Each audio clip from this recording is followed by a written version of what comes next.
नमस्कार विद्यार्थी मित्रहो. आज 1 ऑगस्ट 2026 रोजी म्हणजे ऑगस्टच्या पहिल्याच तारखेला म्हणजे आज महाराष्ट्र लोकसेवा आयोगामार्फत एक प्रसिद्धी पत्रक जाहीर करण्यात आलेले आहे. आणि या प्रसिद्धी पत्रकामध्ये जे गट क आणि गट ब याच्या संदर्भात ज्या परीक्षा घेतल्या जाणार होत्या त्या परीक्षामध्ये सुधारणा करण्याचं हे प्रसिद्धी पत्रक जाहीर करण्यात आलेलं आहे. विद्यार्थी मित्रहो, जे गट ब आणि गट क या पदाची तयारी करत आहेत यांच्यासाठी हा व्हिडिओ अतिशय महत्त्वाचा ठरणार आहे. विद्यार्थी मित्रहो, मी MPSCच्या संदर्भात असे बरेच व्हिडिओ तयार केलेले आहेत. तुम्ही जर माझ्या चॅनेलवर जर नवीन असाल तर सर्वात प्रथम तुम्ही माझ्या चॅनेलला सबस्क्राईब करून घ्या, कारण महाराष्ट्र लोकसेवा आयोगाच्या संदर्भात अतिशय महत्त्वाचे असे व्हिडिओ मी तयार करत आहेत आणि या व्हिडिओचा फायदा तुम्हाला मिळावा अशी माझी इच्छा आहे. 1 ऑगस्ट 2026 रोजी जे प्रसिद्धी पत्रक तयार करण्यात आलेले आहे तर त्यातला महत्त्वाचा विषय काय आहे, आयोगाने अगदी स्पष्ट सांगितलेले आहे की 5 मे या दिवशी म्हणजे 5 मे 2026 नुसार जे नवीन संवर्गाचे मागणीपत्रक कार्यालयाला प्राप्त झालेले आहेत, सदर शासन निर्णयासोबत जोडलेल्या परिशिष्ट 28 ते 73 मध्ये किती परिशिष्ट 28 ते 73 मध्ये शासन सेवेतील गट ब म्हणजेच गट ब मध्ये कोणते अराजपत्रित आणि गट क संवर्गामध्ये जे पदभरती आहे त्या पदभरतीचा जर विचार करायचा झाला, संवर्गामधली जी पदभरती आहे त्या सर्वसामान्य शैक्षणिक अर्हता आवश्यक असलेल्या पदासाठी, प्रशासकीय आणि विशिष्ट तांत्रिक स्वरूपाचे शैक्षणिक अर्हता आवश्यक असलेल्या पदासाठी तसला तांत्रिक म्हटलेलं आहे. म्हणजे इथं दोन फरक मी साध्या शब्दात तुमच्या लक्षात आणून देतो बघा. एक आहे सामान्यपणे म्हणजे प्रशासकीय अधिकारी जे पद आहेत त्यांच्या संदर्भामधली एक पात्रता या ठिकाणी सांगण्यात आलेली आहे आणि जे तांत्रिक पद आहेत त्यांच्यासाठी एक पात्रता या ठिकाणी सांगण्यात आलेली आहे. म्हणजेच दोन्ही संवर्गाचा जर विचार करायचा असला, महाराष्ट्र गट क संयुक्त पूर्व परीक्षेच्या विद्यमान परीक्षा पद्धतीमध्ये बदल करण्याचे आवश्यक ठरवलेले आहे आणि सदर बदलाच्या अनुषंगानेच शासन सेवेतील गट क संवर्गाची परीक्षा पद्धती ही खालील प्रमाणे राहील असे वर्गीकरण करण्यात आलेलं आहे. मग नेमकं काय बदल करण्यात आलेला आहे याचा विचार आपल्याला या ठिकाणी करावा लागेल. तर बघा, 1 नंबरला जो बदल झालेला आहे तो परीक्षा योजनेमध्ये समाविष्ट सर्व प्रशासकीय आणि तांत्रिक संवर्गाकरता एकच संयुक्त पूर्व परीक्षा घेण्यात येईल. विद्यार्थी मित्रांनो, ही बाब खूप महत्त्वाची आहे. इथे काय म्हटलेले, एकच संयुक्त पूर्व परीक्षा घेण्यात येणार आहे. आतापर्यंत काय होतं पहा, वेगवेगळ्या पात्रतेच्या किंवा वेगवेगळ्या संवर्गाच्या परीक्षा वेगवेगळ्या होत होत्या. पण 1 ऑगस्ट 2026च्या या परिपत्रकाचा जर विचार करायचा झाला तर गट क आणि गट ब यातले जे प्रशासकीय पद आहेत आणि तांत्रिक पद आहेत याच्यासाठी एकच संयुक्त पूर्व परीक्षा घेण्यात येणार आहे आणि ते कोणकोणते प्रवर्ग आहेत याचा विचार आपल्याला थोड्याच वेळामध्ये करायचा आहे. आता दुसरी अट काय म्हटलेलं आहे बघा, सर्वसामान्य शैक्षणिक अर्हता आवश्यक असलेल्या प्रशासकीय संवर्गासाठी एकच मुख्य परीक्षा घेण्यात येईल. म्हणजे बघा, पूर्व परीक्षा कुणासाठी एक असेल, प्रशासकीय आणि तांत्रिक पदासाठी एकच, म्हणजे सगळ्याच पदासाठी एक पूर्व परीक्षा असेल. पण या ठिकाणी काय म्हणण्यात आलेले, मुख्य परीक्षेचा विचार करत असताना मात्र सामान्यपणे जे शैक्षणिक अर्हता धारण केलेले आहेत म्हणजे एक विशिष्ट पात्रता धारण केलेली आहे, शैक्षणिक पात्रता धारण केलेली आहेत, अशासाठी एक मुख्य परीक्षा असेल आणि जे तांत्रिक पद आहेत त्यांच्यासाठी एक मुख्य परीक्षा असेल अशी माहिती या परिपत्रकामध्ये दिलेला आहे.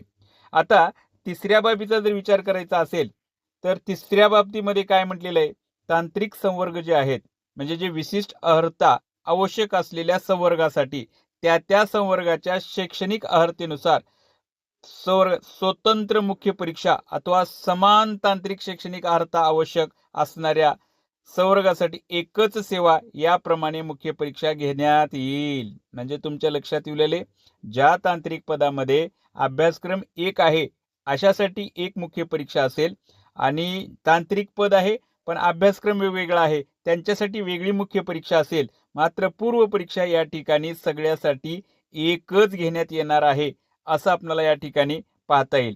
आता बघा, या परिपत्रकाच्या चौथ्या मुद्द्याचा जर विचार करायचा असेल पूर्व परीक्षा तर ते घेतील सगळ्या पदासाठी, पण या परीक्षेचा निकाल कसा लागेल पूर्व परीक्षेचा, याचा विचार आपल्याला या ठिकाणी करावा लागेल. तर यांच्या 4.1 मध्ये काय सांगण्यात आलेलं आहे, पूर्व परीक्षेचे जे प्रशासकीय संवर्ग आहेत, प्रशासकीय पद आहेत, यांचा निकाल एकत्र प्रसिद्ध करण्यात येईल. बघा, जे प्रशासकीय पद आहेत त्यांची पूर्व परीक्षा झाल्याच्या नंतर या सर्व पदाचा एकत्रित निकाल प्रसिद्ध करण्यात येईल असं सांगण्यात आलेलं आहे. आणि दुसरं जे बाब सांगण्यात आलेले आहे त्यांनी, जे तांत्रिक संवर्ग आहेत यांचा निकाल हा वेगळा निकाल प्रसिद्ध करण्यात येईल. म्हणजे परीक्षा मात्र एकच होईल, प्रशासकीय पदाचा निकाल वेगळा लागेल आणि तांत्रिक संवर्गाचा निकाल हा काय होईल, वेगळा लागेल, अशी माहिती यामध्ये देण्यात आलेली आहे. आता बघा, 5व्या मुद्द्यामध्ये मुख्य परीक्षेच्या संदर्भामध्ये सांगण्यात आलेलं आहे. कशाच्या संदर्भात? मुख्य परीक्षेच्या संदर्भात सांगण्यात आलेलं आहे. मुख्य परीक्षेचा निकाल काय करायचा आहे, संवर्ग आहे किंवा जे सेवा आहे यांच्यानुसार प्रसिद्ध करण्यात येईल. म्हणजे कसा करण्यात येईल याचे विश्लेषण आपल्याला खालीलप्रमाणे करता येईल. उपरोक्त बदलाच्या अनुषंगाने गट क सेवेतील पदभरती करता सविस्तर सुधारित परीक्षा योजना लवकरच संकेतस्थळावर प्रसिद्ध करण्यात येईल. म्हणजे याही प्रसिद्धी पत्रकामध्ये असं सांगण्यात आलेलं आहे, ही माहिती अंतिम नाही, याच्याबद्दल आणखीन सुधारित माहिती तुम्हाला वेळोवेळीच्या साईटवर देण्यात येईल आणि ते तुम्हाला ते पाहायचं आहे, लक्ष ठेवायचं आहे. किंवा तुम्ही जर माझ्या चॅनेलला जर सबस्क्राईब करून जर ठेवलेलं असेल तर वेळोवेळी ती माहिती तुमच्यापर्यंत पोहोचण्याचं काम मी करेन. आता या परिपत्रकाच्या दुसऱ्या मुद्द्यामध्ये काय सांगण्यात आलेलं आहे, आयोगाचा दिनांक 22 जुलै 2026 रोजीच्या शुद्धीपत्रकान्वये महाराष्ट्र गट क सेवा संयुक्त पूर्व परीक्षा 2026 अंतर्गत गट क सेवेतील विद्यमान संवर्गाव्यतिरिक्त विविध नवीन संवर्गाचा समावेश करण्यात आलेला आहे. म्हणजे बघा, जे पूर्वी जाहिरात देण्यात आलेली होती त्या जाहिरातीशिवाय इतर पद या जाहिरातीमध्ये समाविष्ट करण्यात आलेले आहेत. त्यानुसार सर्वसामान्य शैक्षणिक अर्हता, उदाहरणार्थ म्हणजे सर्वसामान्य शैक्षणिक अर्हता म्हणजे काही पदाला समान अर्हताच असणार आहे ना, मग उदाहरणार्थ कोणती असणार आहे, मान्यताप्राप्त विद्यापीठाची पदवी किंवा अभियांत्रिकीची पदवी किंवा विज्ञान शाखेतील पदवी किंवा पदवीसह टंकलेखन, उदाहरणार्थ क्लर्कला काय असणार आहे, टंकलेखन असणार आहे. त्याचबरोबर तुमचं टॅक्स असिस्टंटला काय असणार आहे, टंकलेखन असणार आहे. म्हणजे ज्यांच्या पात्रतेचे निकष समान आहेत अशा संवर्गासाठी एकच संयुक्त पूर्व परीक्षा आणि एकच संयुक्त मुख्य परीक्षा घेण्यात येईल. तसेच विशिष्ट किंवा तांत्रिक स्वरूपाचे शैक्षणिक अर्हता असलेल्या तांत्रिक संवर्गाकरता, उदाहरणार्थ आता सहाय्यक मोटार वाहन निरीक्षक आहे, गट क चं पद आहे, सहाय्यक मत्स्य व्यवसाय विकास अधिकारी आहे, त्यामध्येच संयुक्त पूर्व म्हणजे या पदासाठी, म्हणजे कोणत्या कोणत्या पदासाठी, सहाय्यक मोटार वाहन निरीक्षकासाठी, सहाय्यक मत्स्य व्यवसाय विकास अधिकाऱ्यासाठी आणि गट क या संदर्भातले जे पद आहेत यांच्यासाठी पूर्व परीक्षा ही एकच होईल आणि स्वतंत्र मुख्य परीक्षा मात्र यांच्यामध्ये घेण्यात येतील. म्हणजे नव्याने समाविष्ट केलेल्या तांत्रिक संवर्गाची शैक्षणिक अर्हता विचारात घेऊन मुख्य परीक्षेचा अभ्यासक्रम संकेतस्थळावर प्रसिद्ध करण्यात येईल अशी माहिती या ठिकाणी आपल्याला देता येईल. त्याचबरोबर याच परिपत्रकाच्या मुद्दा क्रमांक 3 मध्ये काय सांगण्यात आलेलं आहे, महाराष्ट्र गट क सेवा संयुक्त पूर्व परीक्षा 2026 मध्ये 22 जुलै 2026 रोजीच्या शुद्धीपत्रकान्वये नव्याने समाविष्ट झालेल्या संवर्गाकरिता आवश्यक असलेली शैक्षणिक अर्हता विचारात घेऊन यापूर्वी प्रस्तुत परीक्षेकरता अर्ज सादर केलेल्या उमेदवारांनी त्यांच्या अर्जामध्ये नमूद केलेल्या शैक्षणिक अर्हतेच्या आधारे उमेदवार ज्या ज्या संवर्गासाठी शैक्षणिक अर्हतेनुसार पात्र ठरेल त्या त्या संवर्गासाठी त्याच उमेदवाराची विचारात घेण्यात येतील. म्हणजे या आयोगाच्या भाषेमध्ये तुम्ही पडू नका, मी तुम्हाला सोप्या भाषेमध्ये माहिती देण्याचा प्रयत्न करीन.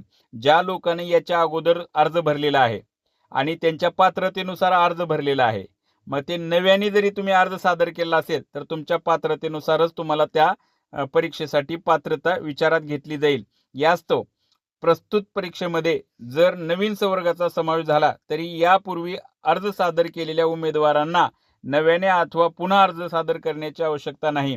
म्हणजे 22 जुलै 2026 रोजच्या शुद्धीपत्रकामध्ये सांगण्यात आलं होतं की 31 तारखेपर्यंत तुम्ही अर्ज सादर करा, पण ज्या उमेदवारांना मागे अर्ज सादर केलेले आहेत अशा उमेदवारांना नव्याने अर्ज सादर करण्याची आवश्यकता नाही असे आयोगाच्या परिपत्रक मुद्दा क्रमांक 3 मध्ये सांगण्यात आलेला आहे. आता मुद्दा क्रमांक 4 च्या बाबतीत जर आपल्याला विचार करायचा असेल, महाराष्ट्र गट क सेवा संयुक्त पूर्व परीक्षा 2026 मधील सहाय्यक मत्स्य व्यवसाय विकास अधिकारी तांत्रिक गट क संवर्गाच्या दिनांक 23 ऑगस्ट 2016 रोजी अधिसूचित सेवा प्रवेश नियमानुसार प्रस्तुत संवर्गाकरता मत्स्य विज्ञान विषयातील किमान द्वितीय श्रेणी पदवी म्हणजे बॅचलर ऑफ फिशरीज सायन्स मध्ये काय केलं पाहिजे, सेकंड क्लास त्याचा असला पाहिजे पदवीमध्ये. ही पात्रता कधी सांगण्यात आली होती? 23 ऑगस्ट 2016च्या अधिसूचनेमध्ये सांगण्यात आली होती. तशी पात्रता असणं त्या पदासाठी गरजेचं आहे. त्याचबरोबर प्रस्तुत पूर्व परीक्षेच्या जाहिरातीमधील परिच्छेद 6 त्यानुसार सहाय्यक मत्स्य व्यवसाय विकास अधिकारी यासाठी बॅचलर ऑफ फिशरीज सायन्स पदवीच्या अंतिम वर्षाच्या परीक्षेत बसलेल्या उमेदवारांना म्हणजे जे फायनल इयरची परीक्षा देत आहेत, थर्ड इयरला जे आहेत, अशांना सुद्धा अर्ज भरण्याची परवानगी या ठिकाणी देण्यात आलेली आहे. त्याचबरोबर ज्यावेळेस या उमेदवाराची मुख्य परीक्षा होईल त्यावेळेस त्यांच्याकडं बॅचलर ऑफ फिशरीज सायन्स शाखेतील किमान द्वितीय श्रेणीतील पदवी सादर करणे अनिवार्य असेल, अन्यथा ते या परीक्षेमधून बाद ठरतील. आता बघा, हे जे पद आहेत जे खालचे मी तुम्हाला अनुक्रमानिकेनुसार 10 पदाचा विचार करणार आहे किंवा 10 संवर्गाचा विचार करणार आहे. याच्या बाबतीत माहिती मुद्दा क्रमांक 5 मध्ये देण्यात आलेली आहे. सद्यस्थितीत महाराष्ट्र गट क सेवा संयुक्त पूर्व परीक्षा 2026 मध्ये समाविष्ट संवर्गाकरिता पूर्व आणि मुख्य परीक्षा खालीलप्रमाणे आयोजित करण्यात येईल. म्हणजे जे हे 10 पद आहेत किंवा 10 संवर्ग आहेत म्हणजे कोणते? उद्योग निरीक्षक आहे, दुय्यम निरीक्षक आहे, तांत्रिक सहाय्यक आहे, कर सहाय्यक आहे, विविध नियुक्ती प्राधिकारी निहाय लिपिक टंकलेखक आहेत, विविध नियुक्ती प्राधिकारीनुसार महसूल म्हणजे ज्याला आपण नव्याने समाविष्ट केलेला आहे तलाठी पद आहे. त्याचबरोबर वरिष्ठ अभिलेखापाल आहे, वरिष्ठ लिपिक आहे, पुन्हा सहाय्यक अधीक्षक आहे, गट क मधला सहाय्यक मोटार वाहन निरीक्षक आहे, सहाय्यक मत्स्य व्यवसाय विकास अधिकारी आहे. हे जे 10 संवर्ग आहेत या 10 संवर्गासाठी सर्व परीक्षासाठी म्हणजे 10 सर्व संवर्गासाठी एकच परीक्षा घेतली जाईल. कुठली परीक्षा घेतली जाईल? एकच पूर्व परीक्षा घेतली जाईल. आणि पूर्व परीक्षा सोडल्याच्या नंतर बघा, सहाय्यक मोटार वाहन निरीक्षक जे आहे म्हणजे मुख्य परीक्षेच्या बाबतीत आपल्याला जर विचार करायचा असेल, सहाय्यक मोटार वाहन निरीक्षक कुठे आहे बघा, सहाय्यक मोटार वाहन निरीक्षक 9 नंबरचं पद. त्याचबरोबर सहाय्यक मत्स्य व्यवसाय विकास अधिकारी जे 10 नंबरचं पद आहे. आणि गट क चे जे पद आहेत बघा, सहाय्यक अधीक्षक वगैरे जे आहेत आणि जे वरिष्ठ अभिलेखापाल, वरिष्ठ लिपिक अभिलेखापाल जे आहेत, ह्या गट क चे पद सोडून म्हणजे 10 नंबर, 9 नंबर, 8 नंबर आणि 7 नंबरचे पद सोडले तर मुख्य परीक्षा ही एकच होणार आहे. मध्ये 1, 2, 3, 4, 5 आणि 6 पदासाठी मुख्य परीक्षा सुद्धा एकच घेण्यात येणार आहे. आणि जे 9 नंबरचं पद आहे सहाय्यक मोटार वाहन निरीक्षक यांच्यासाठी स्वतंत्र मुख्य परीक्षा घेण्यात येईल. आणि 10 नंबरचं जे पद आहे त्याच्यासाठी सुद्धा स्वतंत्र मुख्य परीक्षा घेण्यात येईल. अशा पद्धतीचं वर्गीकरण किंवा अशा पद्धतीचे प्रकार म्हणजे या 10 संवर्गासाठी जे जाहिराती आलेले आहेत यांच्यासाठी एकच पूर्व परीक्षा घेण्यात येईल आणि मुख्य परीक्षा मात्र ही वेगवेगळी घेण्यात येईल. मुख्य परीक्षा वेगळी घेण्यात येईल म्हणजे कसं, 9व्या आणि 10व्या पदासाठी स्वतंत्र मुख्य परीक्षा घेण्यात येईल आणि 7 आणि 8 पदासाठी सुद्धा वेगळी मुख्य परीक्षा घेण्यात येईल. मात्र 1 ते 6 या पदाच्या प्रवर्गासाठी मात्र एकच मुख्य परीक्षा घेण्यात येईल. यासोबत याच पत्राच्या मुद्दा क्रमांक 6 मध्ये सांगण्यात आलेलं आहे की गट क सेवा संयुक्त परीक्षेसंदर्भात होणाऱ्या सुधारणाबाबत आयोगाच्या संकेतस्थळावर किंवा शुद्धीपत्रकाद्वारे वेळोवेळी प्रसिद्ध करण्यात येईल. सदर शुद्धीपत्रक संबंधित उमेदवारांनी वेळोवेळी अवलोकन करणे आवश्यक आहे. विद्यार्थी मित्रहो, मला माहीत आहे तुम्ही अभ्यास करत आहात आणि विद्यार्थी जीवनामध्ये अभ्यास करत असताना आपलं लक्ष फक्त अभ्यासाकडे असतं आणि वेळोवेळी ज्या ह्या सुधारणा होतात त्या आपल्याला कळत नाहीत आणि याच्यामुळे आपल्या आयुष्याला मोठ्या प्रमाणात एक झटका बसतो. म्हणून तुम्ही याच्याकडे जास्त माहिती न घेता काय करा, माझ्या चॅनलला सबस्क्राईब करा आणि ही जर माहिती तुम्हाला जर आवडलेली असेल तर जास्तीत जास्त विद्यार्थ्यांपर्यंत पोहोचण्यासाठी या व्हिडिओला शेअर्स करा. आणि फक्त तुम्ही काय करा तर या व्हिडिओला सबस्क्राईब करून ठेवा, या चॅनेलला सबस्क्राईब करून ठेवा, ज्यामुळे मी तुम्हाला वेळोवेळी माहिती पोहोचवण्याचं काम करेन आणि तुमच्या जीवनाला हातभार लावण्याचा प्रयत्न करेल. धन्यवाद.